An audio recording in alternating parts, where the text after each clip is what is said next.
Jake and Logan Paul just faced off. This fight is actually happening. As you've probably already seen, Jake and Logan Paul both posted this photo onto the social media.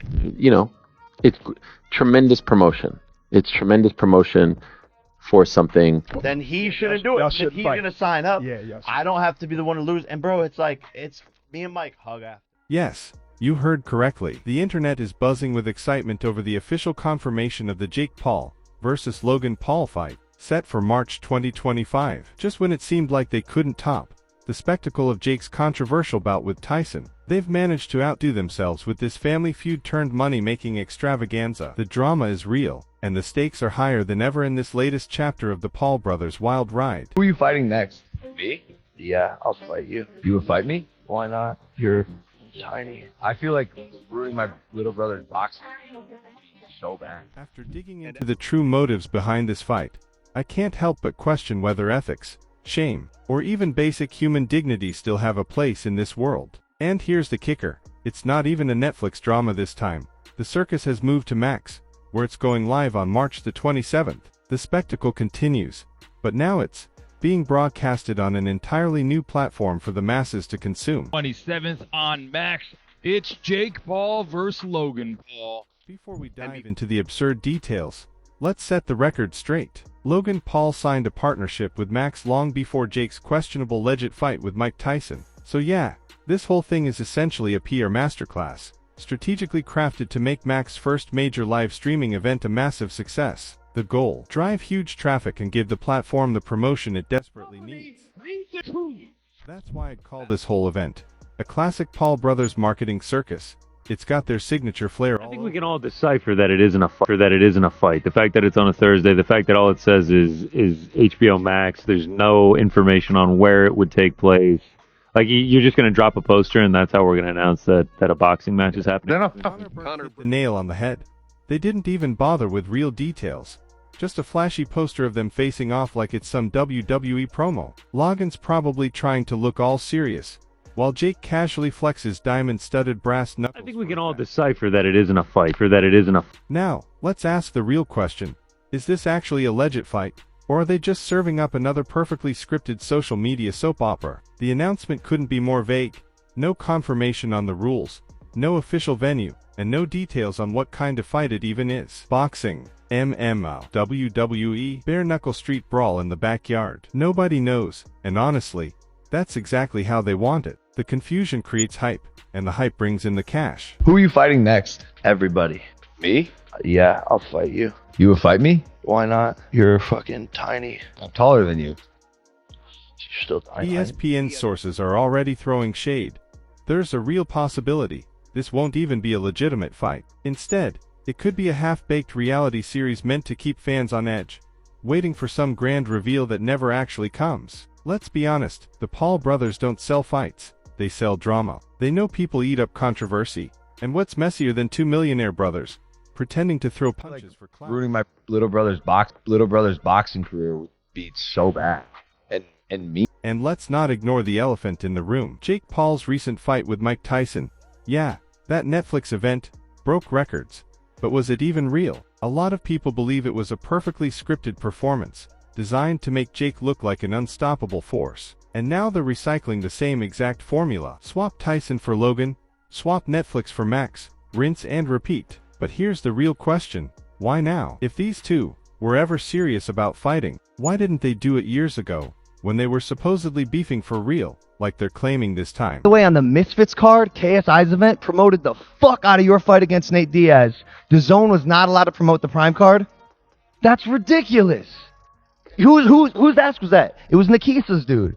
Nikisa's on your team. He's not on Team Paul. He's on Team Jake. The answer is simple. There was no money in it back then. Now, they've built enough hype, faked enough rivalries, and gotten the internet so hooked on their antics that people will buy whatever they're selling. This isn't about proving anything. It's about squeezing every last penny from their brand. And honestly, at this point, it doesn't even matter if the fight is real.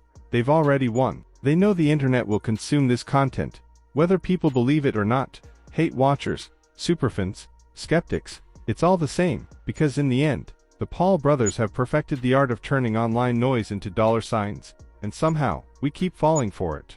And you know what's truly hilarious? People are actually debating whether this fight is real, as if we didn't just witness the Jake Paul versus Mike Tyson circus a few months ago. That fight was hyped up as the biggest sporting event in Texas history, aired on Netflix in November 2024, and the second it was over, everyone had the same thought. Wait, was that even legit? This wasn't some underground conspiracy theory. Tyson just made a bag off of this Jake Paul fight. And I speak for everybody. And I say that this was the most rigged fight I've ever seen. Major analysts, former boxers, and millions of fans were all side-eyeing the whole thing, replaying the fight in slow motion, trying to figure out what they had just witnessed. And let's be honest, something just didn't feel right. Tyson really went in there, threw about 4 or 5 jabs and said, all right, I'm done.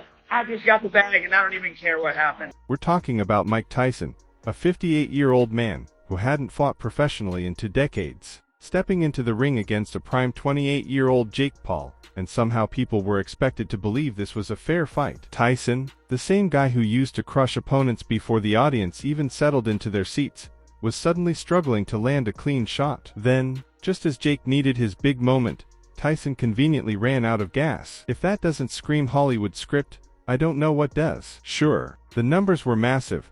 65 million concurrent viewers, Netflix's biggest live streaming event ever, and $18 million in revenue in Texas alone. But let's not pretend those numbers equal legitimacy. WWE sells out stadiums too, and we all know what's going on there. Tyson's punches were slower than usual, his movement looked stiff and unnatural, and let's be brutally honest, if this had been the Tyson of 1995, Jake wouldn't have lasted longer than a microwave timer. You saying to the feedback on the fight that you're getting? I'm not saying nothing. I don't need to say anything. You know, the people who understand the greatness of it and, you know, have their own lives and are happy with themselves, they're going to just show respect and show praise. It's the haters who are jealous and don't have anything going on in their sad and miserable lives, and they want to bring... So how does Jake handle the backlash? By pulling the oldest trick in the book, distraction. He suddenly announces a fight against his own brother, and the reasoning is, if you thought my fight with Tyson was fake, well, I definitely wouldn't rig a fight with Logan, right? It's classic reverse psychology, and casual fans fall for it every single time. What do they want? They just want me to lose. That's the only way they would have thought it was entertaining. I think there's a world where some people definitely wanted you to knock out Tyson. Right. Here's the real question. Why does he feel the need to prove his fights are real in the first place? If the Tyson fight wasn't a staged event, why not simply ignore the critics instead of scrambling to stage a family boxing match to salvage his credibility? And let's be clear, this isn't new behavior. The Paul brothers have been playing this game for years. Back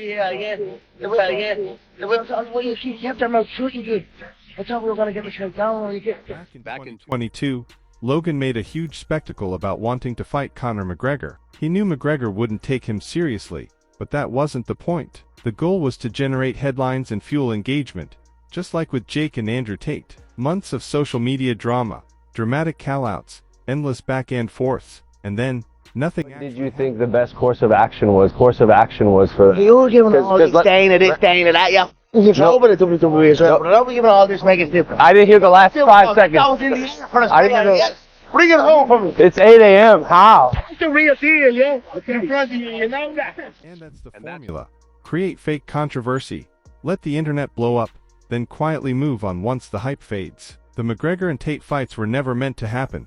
They were just tools in the Paul brothers' endless marketing playbook. But now, the internet has had enough of their antics. This so-called fight isn't fooling anyone, from sports analysts and boxers to MMA fighters, and even other YouTubers. The reaction has been brutal. Nobody's okay with fighting my brother, because I wouldn't have to be the one that dealt with losing. So, no, seriously. So, like, emotionally, if that would scar him, then he shouldn't do it. If he's gonna sign up, I don't have to be the one to lose. And bro, it's like me and Mike hug after. Right. It's not just some random Twitter troll calling it out. Actual legends of combat sports are openly roasting this entire stunt. MMA fighters and professional boxers are labeling it the most obvious money grab in sports history, and are demanding to know why Jake refuses to face real competition. I think they get a bad rap. They do a lot of this stuff for the clout and the camera. I'll watch. And that's a fair question. Jake built his reputation on fighting retired UFC fighters, who were already checked out of the game: Tyron Woodley, Anderson Silva, Nate Diaz, and now, instead of finally facing a real boxer, he's going up against his own brother. That's not competition. That's content creation disguised as a boxing match, and people see right through it. When fighters, analysts, and fans all agree on something, that tells you everything you need to know. This isn't about settling a long-running sibling rivalry, it's about cashing in while they still can. The hype around influencer boxing is dying, and the Paul brothers know this fight isn't about proving who's the better boxer. It's about squeezing one last massive payday before people stop caring. But here's where it gets interesting. Even when everyone calls them out, they still win. They thrive on controversy. Hate watching still counts as a view, and people tweeting about how ridiculous this fight is. That's just free advertising. The more the internet trashes it, the more attention it gets, the more people tune in, and the more money they make. Even with Jake hyping it up, the fight is still in doubt. Subscribe to see how it all unfolds.